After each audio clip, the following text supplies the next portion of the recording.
best YouTube channel ever. I've got a lot to talk about this week. We've got loads to talk about, haven't we? Have we? Yeah. Why did you just say yeah? Yeah, we have. No, we have. Anyway, how are you? What? Do you mean how am I? Like, how are you in life? That's what everyone wants to know. How are you? I'm good. Are you sure you're good? Yeah. Really? What? Is there something wrong with me? Right, so tell everyone what's been happening this week. So this week, You can't even remember what's even happened this week. no, I can remember one really big important thing. What? The James Charles drama has been fantastic. Oh, so you're going to talk about James Charles, whereas I was going to be like, oh, we did hypnobirthing this week, guys. We'll come on to that. The James Charles drama has been fantastic to see unfold. The guy's lost 2 million followers in 48 hours. 2 million! I can't believe it. 2 million subscribers in 48 hours. I'd love 2 million subscribers. I mean, we'd like 20,000 of them subscribers to come over, so if anyone's watching, come and say hey to us. come on! Yeah, it's kind of a tricky situation, isn't it, that he's in? I feel sorry for James Charles. Do you? Yeah and no. I mean, he literally has been like, do you know what? So I watched the Tatty, her video that she was talking about it. Because obviously, he went and lived with her for a bit. Yeah. Her and her husband, I think. I'm not really like that into the beauty side of... Oh, you're not? Or am I? Yeah, so I'm not really that... why'd you move so close to me, dude? Oh, okay. So, he lived with her and I think her husband for a bit. Anyway, obviously, then when he started getting success, he then obviously moved on his own and stuff and whatever. Anyway, I don't know too much about it. I've just seen people's reactions to the thing. She did a 47-minute video with no ads, might I add. He did a 8-minute video in response with ads, getting that dollar in. You actually know it all. I feel like I've been... I'm like a stalker. I feel like I've been busy growing a baby than like getting on this sort of YouTube drama. Don't worry, leave it all to me. I'll do the research. He actually feels me. He's like, babe, have you seen this? And then he shows me, and I'm like, oh, okay. Anyway, Zara Larsson's piped in on the whole thing. What she said? That James messaged her boyfriend, who's British actually, messaged her boyfriend, DM'd him once, and then like just was being a bit weird. Anyway, I can't pronounce his name properly, but Sebastian, is it Olansky? Anyway, he's a YouTuber and he's on Twitter and stuff. He then obviously posted loads of stuff as well, saying what, he's been DMing him? That he was DMing him. Like basically Seb wanted to, he said he was going to LA and he was like, I just like wanted some friends to hang out with and stuff. James was like, yeah, cool, hit me up when you're in LA. This was only last year, I think. They went out to this party and then James was being like really overly like touchy and stuff, and Seb was like, didn't really say anything. And then James the next day, after it had all happened, texted him saying sorry if I was like over the top and too touchy, and Seb was just like, oh no, it's fine, but obviously he didn't know anyone. That's what he said. He said he didn't know anyone, so he didn't want to be like, he didn't want to bid him off and be like, oh, I'm gonna have no mates. Yeah, exactly. But and LA can be a really lonely place. It can, and what's important about that is he felt like that because he felt like James had more power and authority. Yeah, because he's got more YouTube subscribers, so you sort of feel like, oh, if I hang about with it, then I'm gonna get more subs, or I don't know, just YouTube. Yeah, just YouTube. Yeah, but if he speaks out about it, then if James says blah blah blah about him, then people won't follow him. Mate, it is really tough, and even growing up for us, like in the music industry and being around it, like obviously I met Tom in a nightclub. You'd see it loads. Do you remember? Actually, this is like off the cuff. Do you remember guy that hit on me? Do you remember that club promoter that was like that hit on me and said, I can do better than Tom and blah blah blah blah. But obviously he thought that he had power to me because he was a club promoter and I was like 19 at the time, so he would have thought, oh, she's 19, she wants to get into the clubs, I can get her into for free. Yeah. And he preyed on me. And I lost it with him. I told Tom what he said and did outside the club, because he actually tried to kiss me as well, didn't he? He tried to kiss me. I told Tom the next day, and then Tom just went mad because he thought he had power as well, because he thought that the boys would still hang about with him after that. He would think, well, at the end of the day, I'm a club promoter, they want to get into clubs, I can get them into the clubs. Yeah. But little did he know, Tom is so stubborn that he was like, literally, mate, don't ever talk to me again. Yeah. That was so bad, wasn't it? Well bad. But people do that, and I've seen it growing up. Being around that club scene, there was so many men that were in power, and I've actually seen straight rugby professional players by the end of the night snogging club promoters. So who was gay, obviously. It's mad.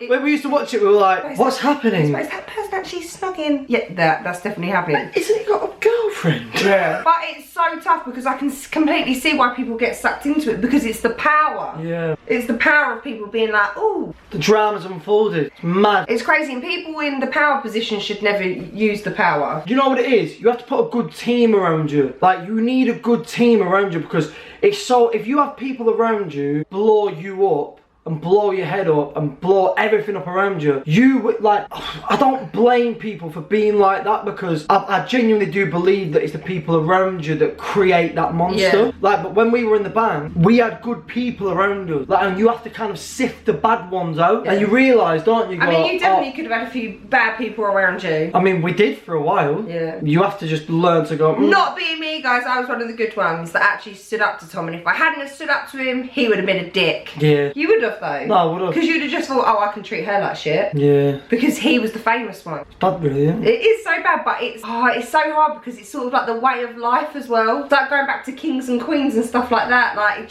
you could just go on forever talking about this. Yeah. But basically, don't use your power. Pretty much. If you have power, don't use it. Like, be nice to everyone. No, you can use it for good. You don't have to use it for personal gain. Yeah. Do you know what I mean? Like, you can be in a position of power and use it for, you know, educational purposes, good purposes, charities, like, do you know what I mean? Like, yeah. Use your voice for... Not preying on people and trying to get them into bed. Yeah, but that's his thing. But he says it, James. James has said it openly and been like, I like turning straight guys gay. That's bad. That is bad. Like, you can't be the prey on somebody's innocence, or, you know, like, if some people are confused at shit, do you know what I mean? Yeah. People might not even know what they are, but you can't, like, manipulate someone into that. No, and then they're gonna have a bad time after, like, if they don't feel like they've done the right thing. Exactly, like, imagine and James that. will get himself into a tricky position. Yeah. Like, listen, he's looking dangerous stuff. He's on less than 14 million. I mean, don't be wrong, 13 and odd million is still a lot. What, is that what he's on now? Yeah, but he was on he's over 16 million. But I think it's because he's been a bit too vocal about it as well. I don't know. Sometimes silence is the best form of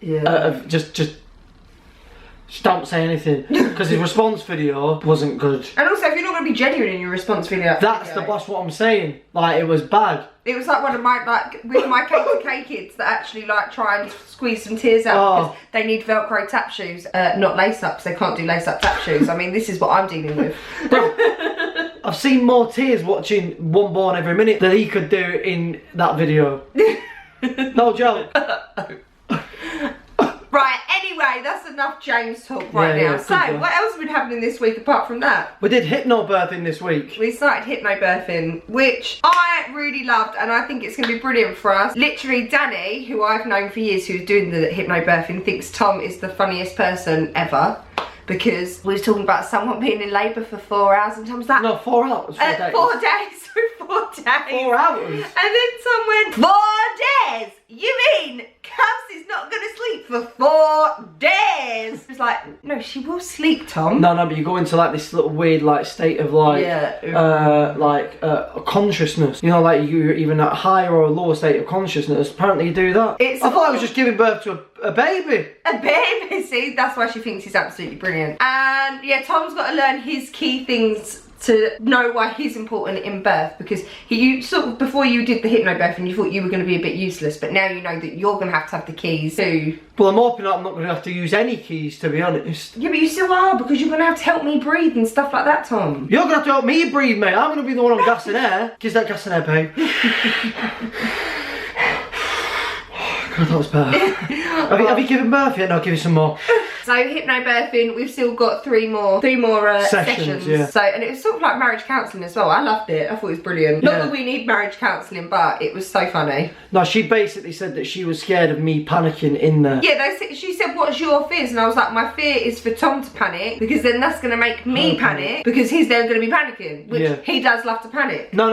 I only panic in situations that not that I can't control, but... No, I think it's medical. I think Tom's got a thing about medical situations, and I think that's what makes him anxious. I hate death. Yeah, and this was it. I hate death. We had to write down what we were worried about in birth, and Tom. This was Tom who didn't need hypnobirthing. 4 points I made. It's 4 points for death, then... epidural paralysis, in brackets. What other ones did you have? I can't remember the other two now. Basically being useless. So, for someone who didn't need the hypnobirthing, he needs the hypnobirthing. No, but I said to her, I said, is that normal? Like, is it normal to feel like yeah, that? and she said yes, because when you love someone so much and you're not in control of it. Good, end of session, see you later. It's normal, it is normal. No, I know, but she's going to help us. To control the emotion. Yeah, and your anxiety. Yeah. That's what I was. That's what came out of the first session. Because I was like, oh, it's normal to feel like that. But what's not normal is that you're in an abnormal situation by obviously pushing a baby out, and everyone needs to be calm, cool,